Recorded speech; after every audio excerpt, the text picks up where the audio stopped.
हरि ओम आत्मी भक्तजनों सप्रेम जय श्री हरि ओम ऐं ओम श्री गुरुचरण कमलेभ्यो नमः। नमो दुर्गा दिव्ये नमः।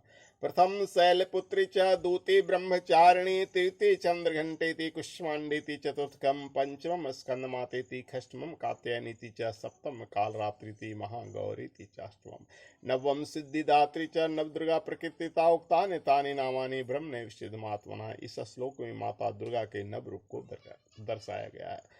तो आज पांचवें दिन हम भगवती माता दुर्गा की स्कंद मातेति यानी पांचवें स्वरूप का पूजन करते हैं। पांचवें स्वरूप में माँ सिंह पर सवार हैं और बच्चे गोद में लिए हुए हैं। बच्चा का नाम स्कंद है। एक हाथ से माँ बच्चे को पकड़े हुए हैं, एक हाथ ऐसे आशीर्वाद दे रहे हैं, दो हाथ में कमल का फूल है। तो इस रूप का ध्यान हम पांचवें दिन करते हैं और इस रूप का नाम है स्कंद माता। स्कंद माता के विषय में कहा गया है कि एक बार तारकासुर ने वरदान पाया था। जब शिव जी की पहली पत्नी मर गई थी सती, तो शिव जी ने बैराग ले लिया था, तो वरदान पाया था। राक्षस बड़ा चतुर होता था, कहा कि हम शिव के पुत्र से मारे जाएं।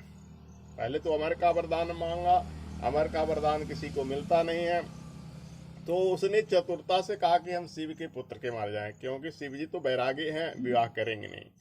देवताओं ने फिर भी शिव जी का विवाह करवा दिया। वो सती ही माता पार्वती बन के हिमालय के यहाँ जन्मी थी। तो पार्वती घनघोर तपस्या करके शिव को पति के रूप में पाई और उसी माता पार्वती से जो पुत्र हुआ उसका नाम स्कंद रखा गया। उसी का नाम कार्तिकेय है। 6 मुख है, 6 मुड़ी है और 12 भुजा है। तो उस कार्तिकेय को देव सेना का सेनापति बनाया गया और वही कार्तिकेय ने तारकासुर का वध किया।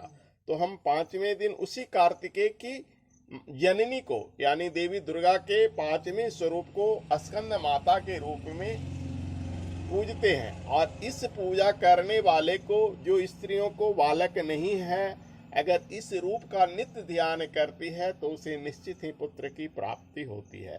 और इतना ही नहीं कि जिसे बालक नहीं है उसी के लिए नहीं है, जिन्हें भी माता स्कंद की पूजा करना है, तो जैसे माँ अपनी बच्चे को गोद में लिए हुए हैं, वैसे संपूर्ण सृष्टि पर, संपूर्ण बालकों पर माता कृपा करती है।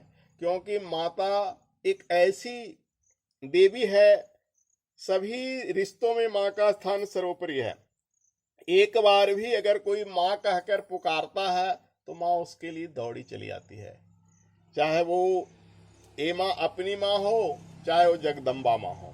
लेकिन जगदम्बा माँ तभी खुश होती है जब हम अपनी माँ की कद्र करते हैं, अपनी माँ की इज्जत करेंगे। अगर अपनी माँ को हम गाली देंगे, अपनी माँ को हम अपमान करेंगे और जगदम्बा माँ की पूजा करेंगे, तो जगदम्बा कभी खुश नहीं होगी। क्योंकि हम प्राण प्रतिष्ठा करते हैं, देवी की मूर्ति को बनाते हैं। 8 प्रकार की मूर्तियां मानी गई है। एक मिट्टी का जो सर्वसुलभ है, सब कोई बनाता है। दुर्गा जी की मिट्टी की प्रतिमा पूजा करते हैं, मिट्टी को हर कोई बना ले सकता है। बाकी मूर्तियां 8 प्रकार में कुछ मांगी है, सोने के, चांदी के, अष्ट धातु की, फिर पत्थर की मूर्तियां, मार्बल की मूर्तियां हो गया, प्लेटिनियम की मूर्तियां हो गया।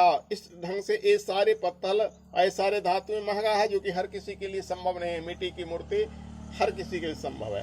तो ये मानव शरीर भी मिट्टी का पुतला कहा गया है। तो हमारी माँ वही मिट्टी की मूर्त है। वो माँ उसी की जीव, उसी की प्राण प्रतिष्ठा हमारी माँ में है, जो माँ हमें जन्म दी है। तो हम अपनी माँ को स्कंद माता माने और अपने आप को स्कंद माने यानी कार्तिकेय माने, तो हमारा रिश्ता अक्षुण्ण रहेगा। तो इस पर्व पर हम शिक्षा लें कि हम स्कंद माँ की पूजा करेंगे और माता को स्कंद माता मानेंगे और अपने को स्कंद मानेंगे, माता का सम्मान करेंगे, इज्जत करेंगे, तभी माता जगदम्बा हम पर प्रसन्न होगी। बोलिए स्कंद माता की। आज कथा बस इतनी। बोलिए वृंदावन बिहारी लाल की, भगवती देवी दुर्गे की, गायत्री माता की, परम पूज्य गुरुदेव की, परम वंदनीय माता जी की।